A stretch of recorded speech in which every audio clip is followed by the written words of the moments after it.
Yeah. Yeah. Yeah. Not here to make you happy, not here to make you sad. Your feelings are irrelevant when debates are to be had. The Belfast Bapcast, loud and clear, covering the topics others fear, Working overtime to bring you many stories, waking up today the same labor and Tories. A stage, it isn't our art to play, is bringing you knowledge in this way. No filter, no fuss, just tell unfiltered fact, much like the words on those Christian tracks.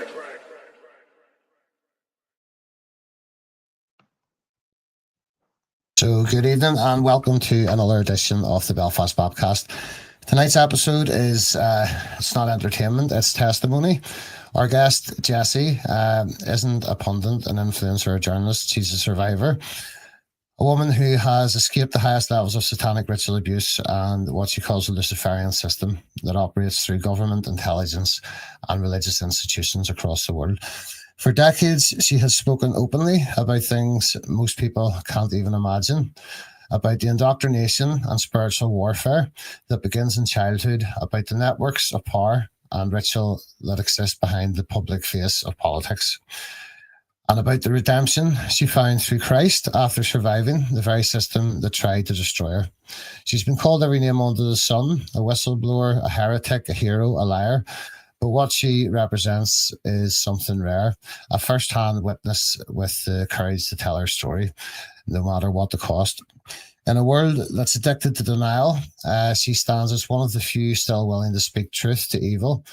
And as you'll hear tonight, this conversation isn't about conspiracy, it's about spiritual reality. So welcome to the Belfast Bapcast, Jesse.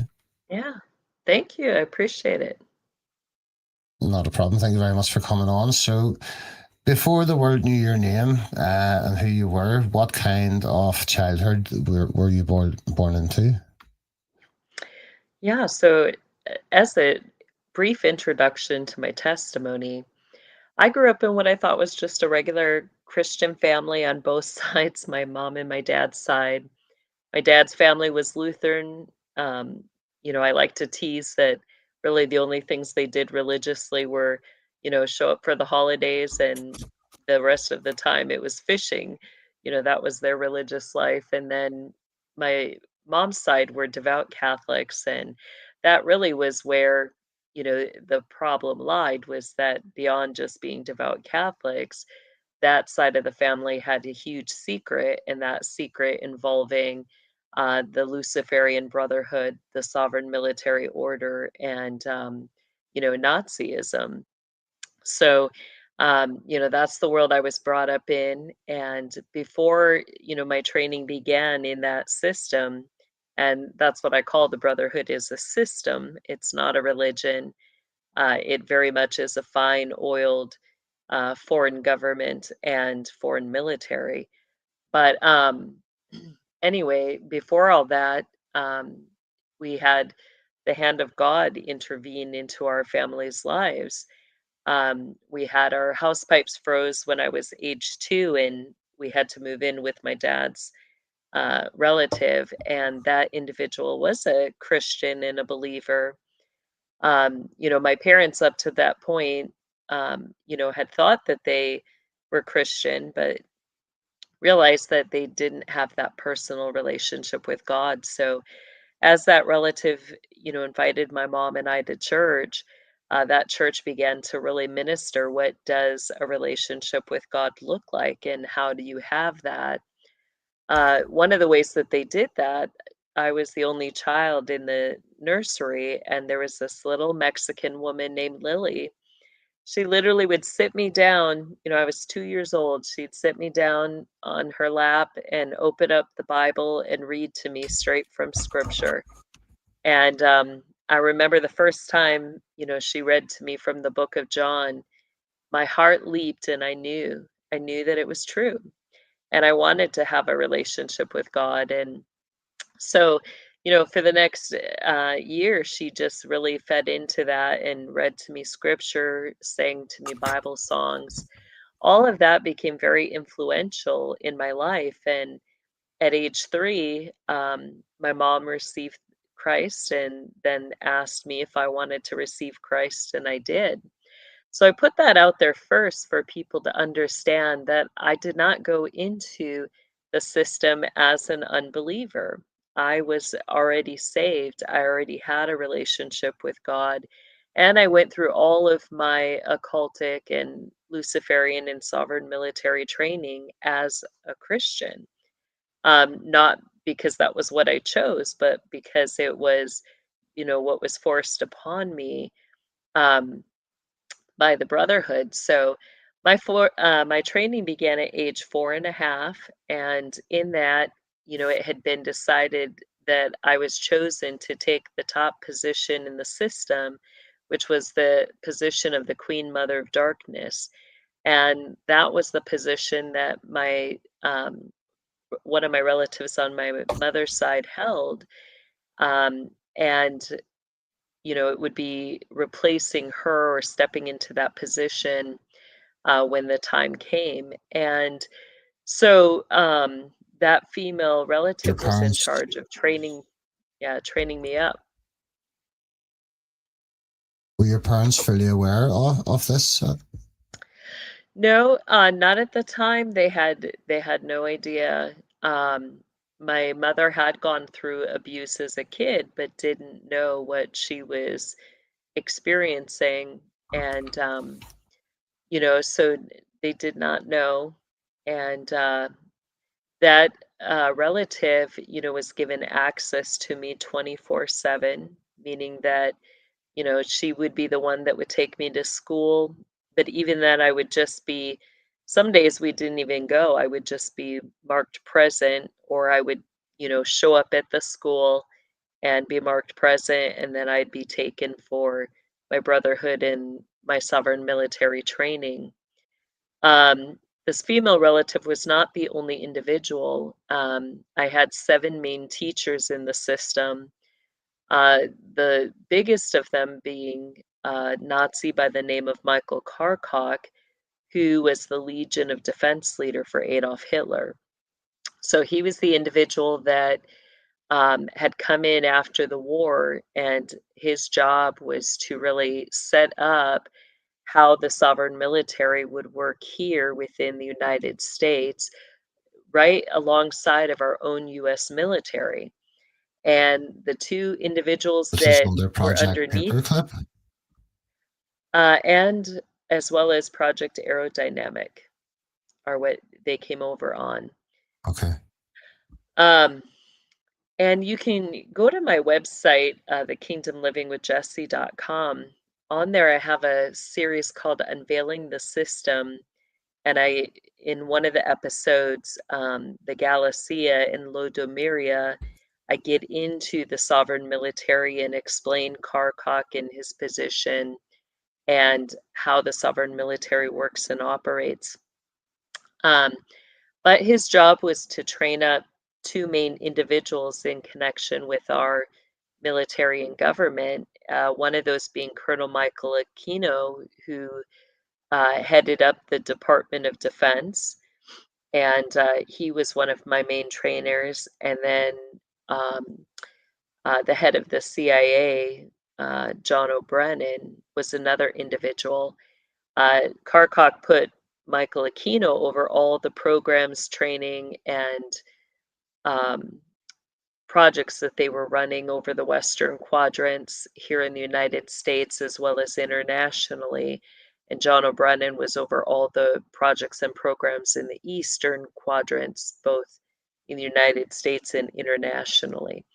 So in that series, Unveiling the System, I get into the quadrants, the jurisdictions, and how what we have when we break down the system in its simplest form is we have, this well-oiled government and their military. They're going to operate within the, either internationally or in the United States by quadrants, and then those quadrants are broken down into regions.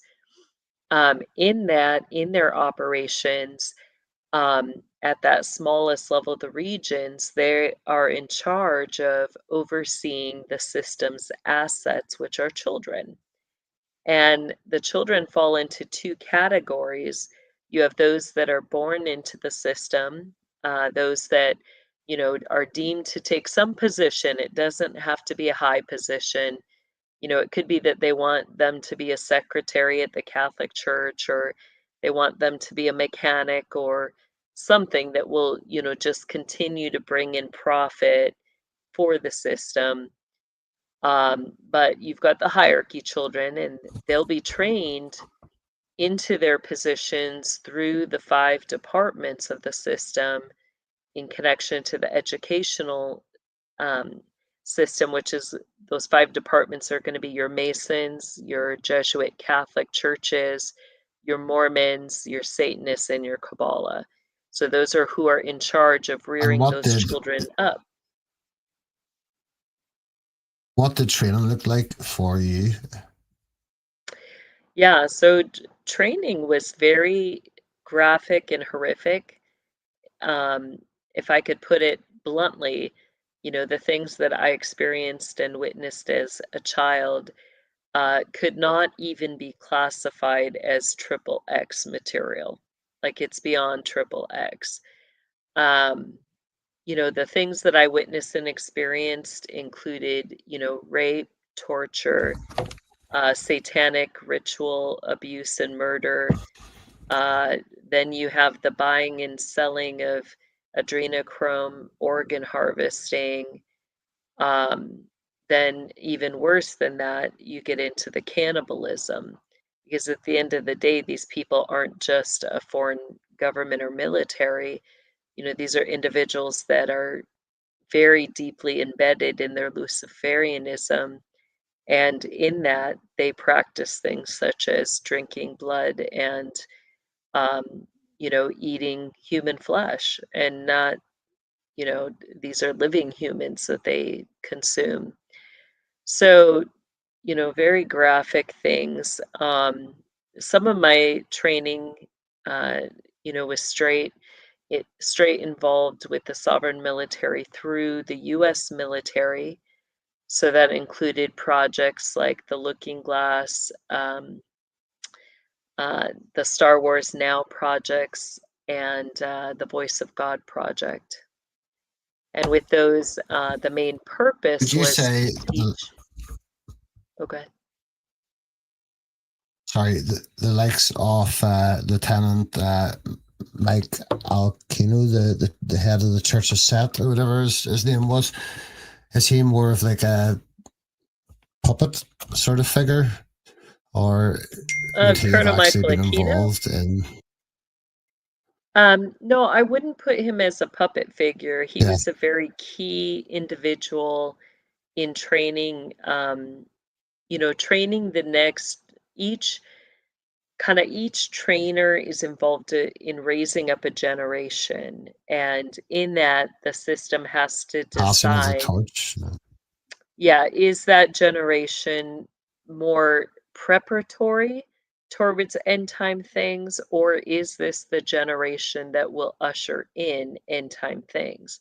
So up until, the 1980s, every generation that they had was solely preparatory. So, they would train those people how to train others to get ready for end time events and end time things. But when they hit the 1980s, they realized that this generation is the generation that will usher in the end time things. And so, they trained for end time system events and put things in place so that those events could unfold. And all these people who you encountered who were at the different stages of the hierarchy, were they all generational, or had some of them like earned their stripes or whatever, or was it all a generational No, they all, family yeah, heretical thing? those that were in charge of my training were all born in, and they went through training themselves as children for the roles that they were playing in the system.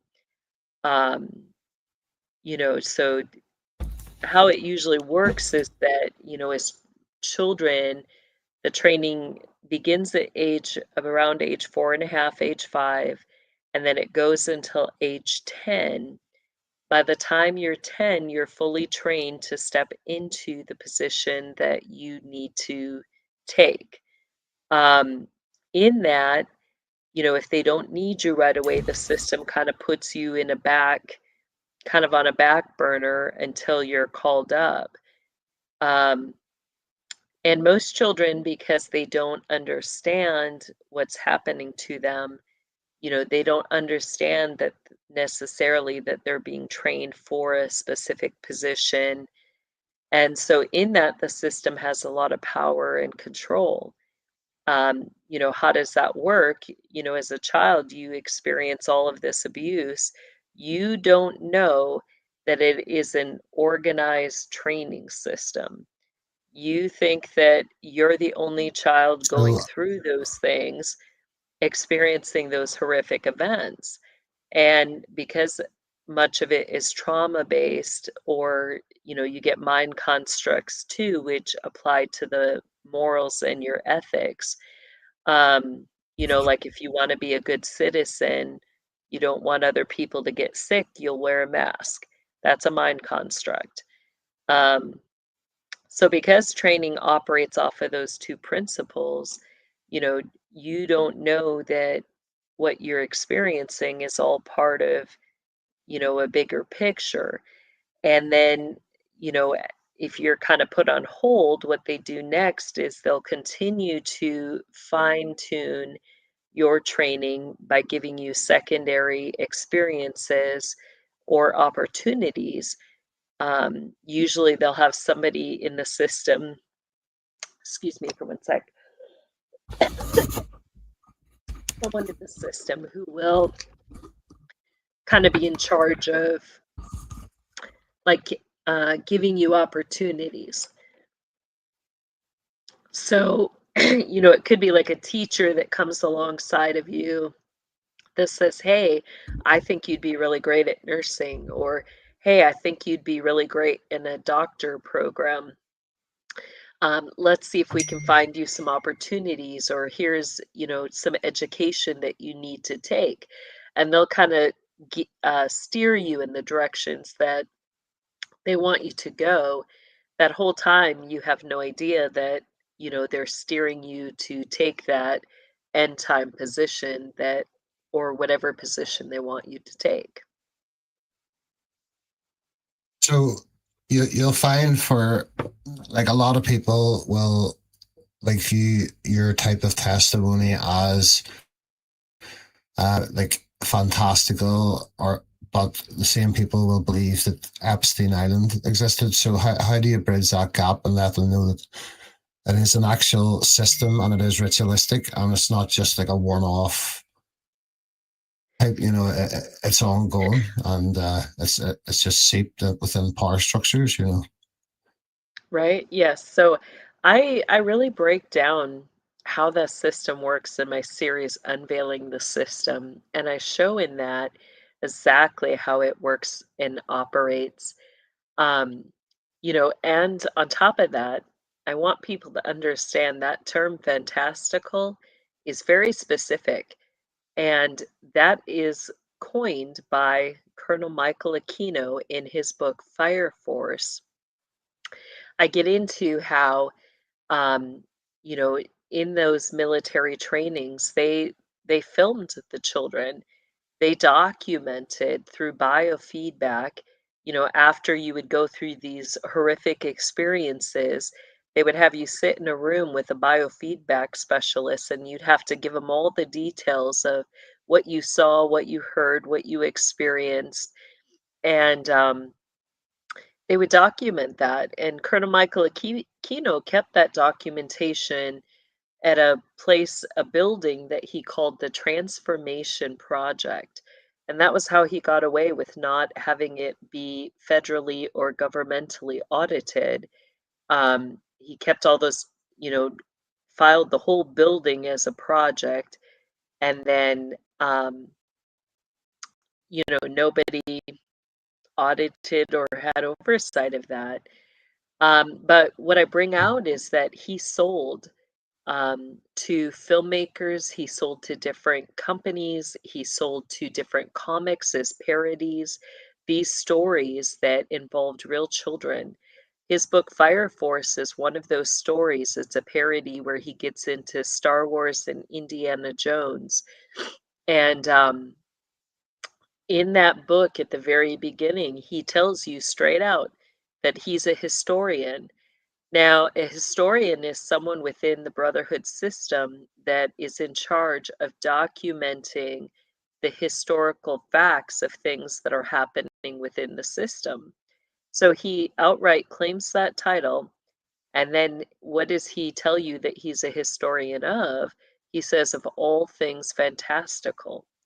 Now, that's a term that's used to, in specifically in regard to anything that interfaces with the spiritual world. So, what would that include? You'd have your spiritual gates, you'd have, what they're going to call mythical creatures. You have interactions and contracts with demonic spirits. All of those things would fit under those categories of fantastical, along with witchcraft, divination, sorcery, and all forms of, necromancy, relating, connecting to the dead. All of those things are under that category of fantastical. So when we think about it that way, um, we know that witchcraft and sorcery are real.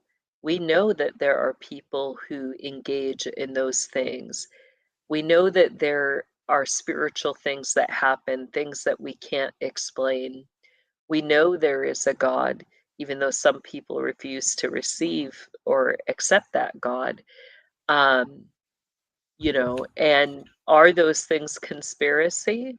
No, they're absolutely real and they are experienced and they're, you know, overseen by our US military as well as, sovereign military individuals that are So, in military positions. They're in a dual role, acting both, on both that under our US on that military note, as well as, sorry, we got a little bit of a lag there.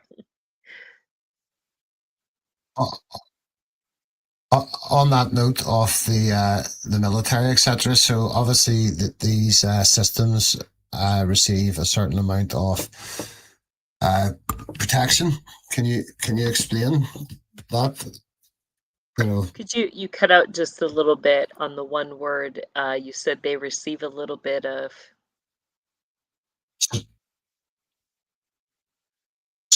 so obviously these systems receive a lot of government protection, and you know they're immune from prosecution and etc. Can you just describe what that looks like? And Yeah, I don't believe they're immune from prosecution, but I think what you've had is you have, brotherhood protecting brotherhood, and that's their duty.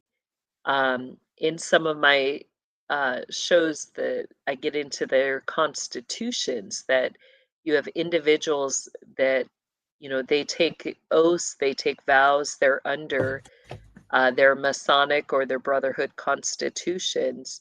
And those are separate than our Constitution of the United States of America. So what happens is that, let's say you've got an individual, they've been raised in the brotherhood, they've, their vows that they take in their circle groups, which are going to be to the individuals, that they're doing magic with. That's what a circle group is. Um, their vows they begin taking around age 7, even before that sometimes, even sometimes age 5. So, as a child, they're bound to these circle groups. They're bound by 2 codes in the brotherhood. The first is the code of silence, that You do not tell anybody what you do in your circle groups. Um, the second code is the code of brotherhood, which says two things. It's your duty to love your brother as yourself. And the second part of that is it's your duty to cover your brother's sins. So these are the biggest, codes that they're bound by. Now, on top of that, you have your constitutions, which gets into your alliances with other circle groups within the brotherhood system. And what is your duty to your other brothers that are outside of your immediate circle? So these are the constitutions that they're under from the time that they're children. Then they come in to serve within our government. They take oaths and vows in that. But really, our Constitution and those oaths and vows hold no weight to them because their first duty is, they're bound by God to love their brother and to cover their brother's sin. So everything, will take precedence. Everything, when you really look at how things work and operate, whether it's the executive branch, the legislative, or the judicial branches here in the United States, everything revolves around protecting the system, not not we the people. Everything we see happening revolves around protecting the system. A good example of that was in the 1990s. We had President, or our former president, Biden. He was then a senator.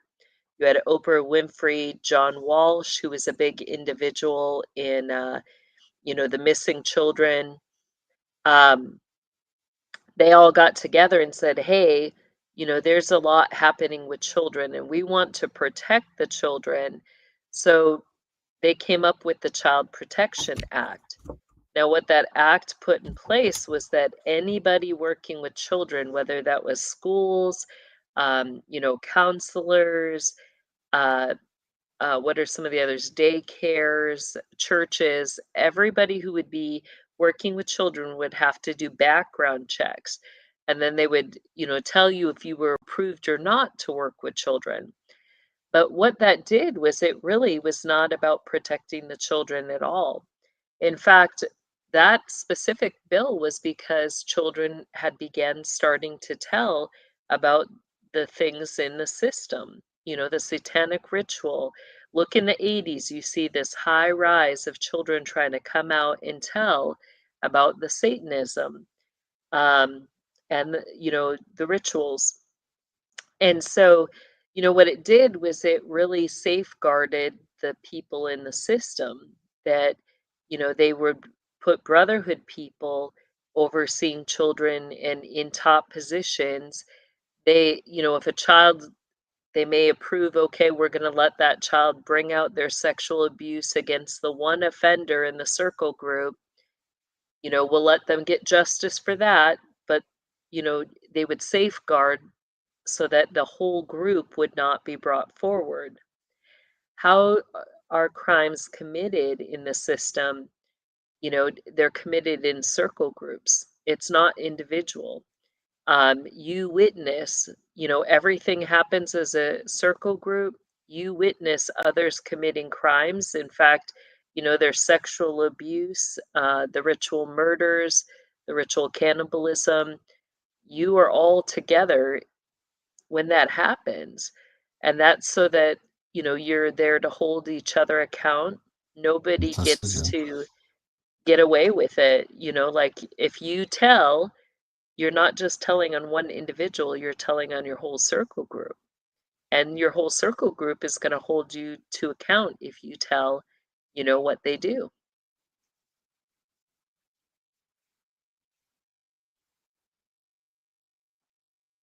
And you were already saved, so you were bound to have known what was going on spiritually around you. Not something was not right. So how did you remove yourself from that? Yeah. So, from the very beginning, I would stand against those in the system. I did not participate in ritual killings or anything bad, even though, part of the consequence of my refusal to participate was that children would die. Um, in that, um, you know, my training, I don't know other words to put it other than there wasn't a way out. As a kid, I did not have people that could, help me. I tried to tell every single individual that I knew was not in the system about what was happening. My problem, the reality of the situation was that, everywhere I went, I would say about 7 out of every 10 people were in the system. So I constantly was monitored, watched. Um, but when I would get the chance to tell, it usually looked like something like this, my family kills babies, my family's in the occult. And after that, I mean, that's all I would get out. People would not ask further questions. Some of them would say to me, I had pastors that would say to me, stop lying. Um, it wouldn't even ask further, just stop lying. Not once did I ever get a, "Oh my gosh, wait, what did you just say? Are you okay? Are you safe? Do you need help?" I didn't get that. People didn't want to hear. They didn't want to acknowledge that there was something going on. And, you know, so the Lord himself began to work. And when I was age Yeah. 10, I was at a family funeral, and literally it was when I walked away from the grave, I was walking to my car. The Lord said to me, I have released you from them. And when the Lord said that, it was like a wedge came down between me and them. And from that moment on, there was a separation from the system. Now, that did not mean, at that moment was actually when I got out. But it didn't mean that they didn't give up trying to make me do what I was trained to do. So from that day forward, the stalking, the tormenting, I would get these invitations, or they'd send people to remind me I needed to take my position. And that got ridiculous, especially, as it got closer to times when things were supposed to happen. They began to stalk me relentlessly everywhere I went. People would be saying stuff to me, sending me stuff, take your position, don't forget you have a position to fill. And it got to the point where it was like, Lord, I have done everything I can to get rid of and be free of this. I have renounced, I have rebuked, I have rejected, I have outright burned these invitations, Lord. What else do I need to do? Now, what I never expected was for the Lord to say to me, take your position. And when the Lord said that, I was like, are you kidding me, God? Like, you gotta be kidding me. And when I said that, the Lord gave me a verse, and it was out of Hebrews, and it was the verse, until all things are laid subject under the Lord's feet. And in that moment, I knew what the Lord was asking me to do. And in prayer, with a group of prayer partners, I took my position and I laid everything down, everything at his feet, laid the entire system, my job, my role. I divorced myself from the system, and I divorced everybody that I had authority over in the system, which was everyone. I divorced everyone from the system. And in that, the Lord broke all the spiritual contracts that had been there for generations. And what I didn't know at that time was how pivotal that would be to what the Lord was calling me into, because that was the moment where all the freedom and authority was gained. And that was what enabled me now to go forward with my testimony in full and to take it before the courts, to take it, to give it out publicly before the world. Um, the Lord was working all of that into place, so that I could bring out the truth about what the system is, how it works, and how it operates.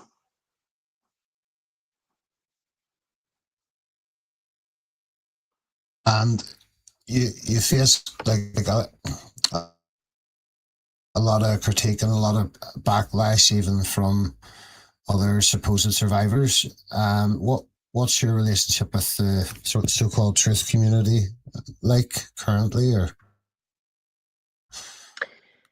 Yeah, there is a lot of backlash, and I would propose people a few things with the survivor communities. Initially, that was the area where I really tried to invest because I wanted to, kind of work in numbers or come alongside of others and, collaborate stories so that we could show or prove, where things were happening, what was being done, show the reality of how the system was working and operating. But very quickly, I found that in that survivor community, you have a few things. One, you have outright infiltration. You have individuals that are there to gather intel from survivors with the full intent of taking that information and weaponizing it both against the survivor as well as against other individuals. Um, with the purpose of silencing and making it so that you cannot bring your story forward and you cannot receive justice in that. So that's a huge part of that community is infiltration. In that, you do have outright fake survivors. You've got people that claim to be survivors who are not. So, um, that's what is happening in that community. Are there real survivors, people who really have experienced things and are coming forward? Absolutely. And you can see, look at the long term. Um, one of the things I give for people is kind of the reality of the situation. When you evaluate people, look at, what are they bringing out? Are they making the problem seem like it's kind of out there, or are they really addressing the problem as it's occurring within the regions? The truth is that in the US, and it's not just our country, but other countries as well, children are being trafficked in their communities through the school systems, through the military, um, and in that, being trained for worldwide positions in this brotherhood and sovereign military programs. If people are not addressing that, if they're making you feel like it's way far away, um, you know, then I would be less likely to, really entertain.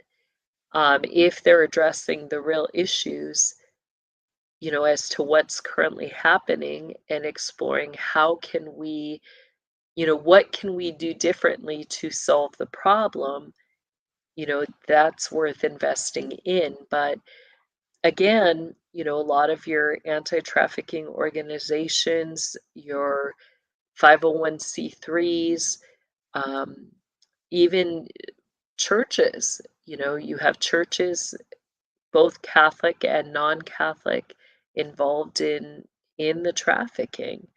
That includes your Masonic lodges, your Mormon temples, um, you know, so it is a struggle to, really uh, know, who is speaking truth, and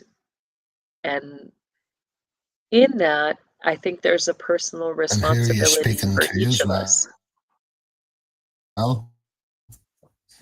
Go ahead, you're cutting out really bad.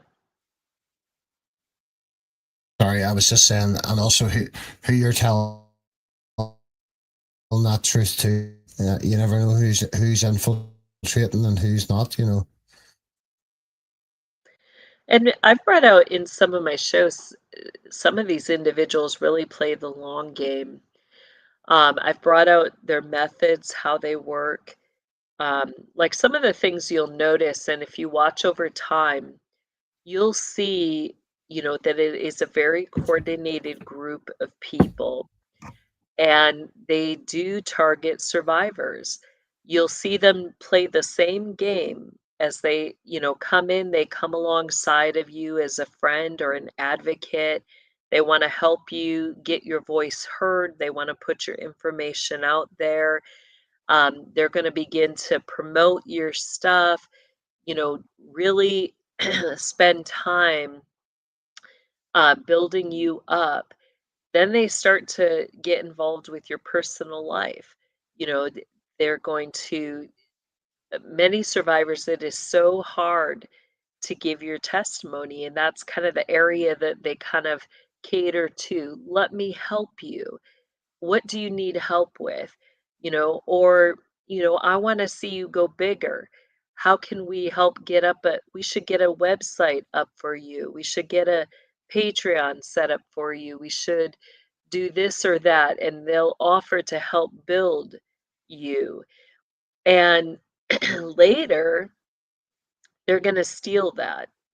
Don't give other people access to your personal things. Um, you know, Several survivors, they'd get in there, get access, even if it was books. They'd help, get your book published, help get your story started, and then they've got access to the codes and the keys.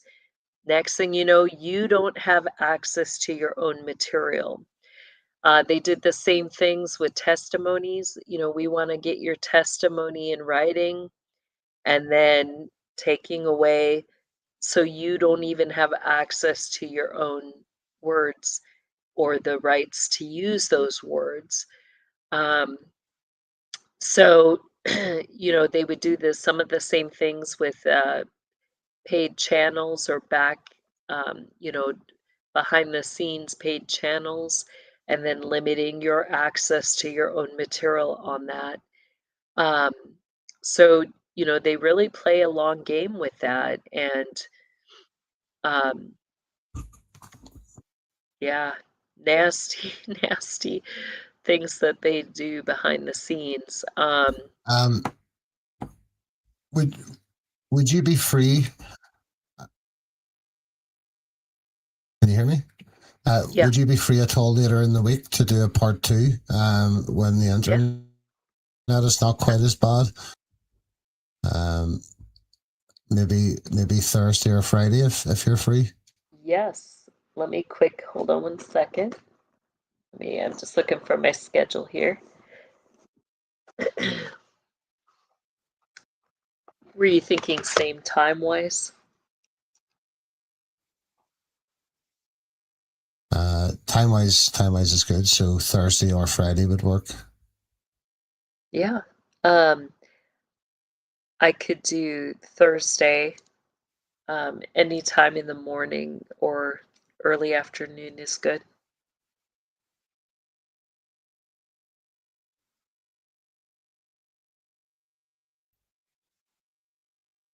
Yeah.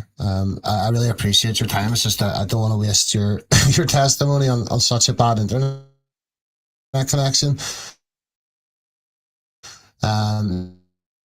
The upload's like 3 or 4 seconds behind you. So apologies to the viewers as well. Yeah. We'll go live again on Thursday then at the same time. Sounds great. Oh, Yeah. Yeah, yeah. Yeah. Not here to make you happy, not here to make you sad. Your feelings are irrelevant when debates are to be had. The Belfast Bapcast, loud and clear, covering the topics others fear, Working overtime to bring you many stories, waking up today the same labor and Tories. A stage, it isn't our art to play, is bringing you knowledge in this way. No filter, no fuss, just tell unfiltered fact, much like the words on those Christian tracks.